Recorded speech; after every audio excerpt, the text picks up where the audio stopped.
Bulldozer के नाम पर गरीबों को मत आप डराने का काम कीजिए।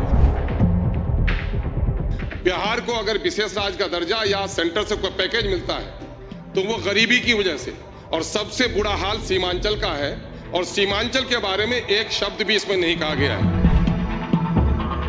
अकलियतों की 2 लाख नौकरी और शेड्यूल कास्ट की 1 लाख नौकरी खत्म कर दी गई है, उस पर कोई चर्चा नहीं हुई।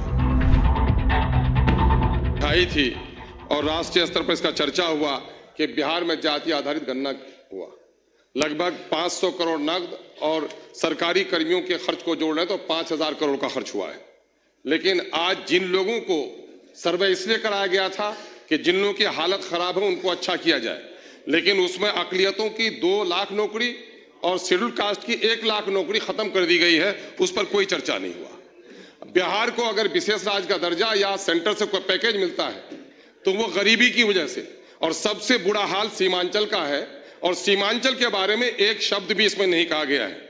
एएमयू और एम्स जैसे संस्थाओं को सीमांचल की जरूरत है, उस पर कोई बात नहीं की गई है। रेवेन्यू में व्यापक भ्रष्टाचार है, पूरे तौर पर रेवेन्यू के कर्मचारी लोगों को लूट रहे हैं। साइकिल, पोशाक, मध्याह्न भोजन सब जोड़ लें, जितना आप देते हैं उससे कई गुना ज्यादा रैयतों से लोग वसूल कर रहे हैं, उस पर कोई कार्रवाई नहीं हो रही है।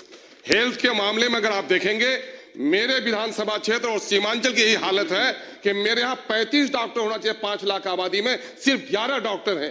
क्या आज के दिन में भी हमारे साथ यही नाइंसाफी रहेगी? एजुकेशन का हाल चौपट है। यूरिया की कीमत अभी 350 में बैग मिल रही है। आपका सर एक मिनट आपके तरफ से कृपा कीजिए सर। माँ सब बच्चे से प्यार करती है, लेकिन कमजोर बच्चे का जरा ख्याल रखती है। महोदय, मैं आपसे कहना चाह रहा हूँ, सीमांचल कटाव है और वहां पर कटाव के सिलसिले में कुछ भी काम नहीं हो पा रहा है। मैं आपको यह भी कहना चाहता हूं कि इस वक्त कब्रिस्तानों की घेराबंदी बड़ा काम नहीं है, मामला लॉ एंड ऑर्डर को दुरुस्त बनाना है। इस वक्त गरीबों को उजाड़ा जा रहा है, और माननीय मैं गृह मंत्री से कहूंगा कि बुलडोजर एक खौफ का मामला हो गया है। कानून का राज जरूर स्थापित कीजिए, लेकिन बुलडोजर के नाम पर गरीबों को मत आप डराने का काम कीजिए।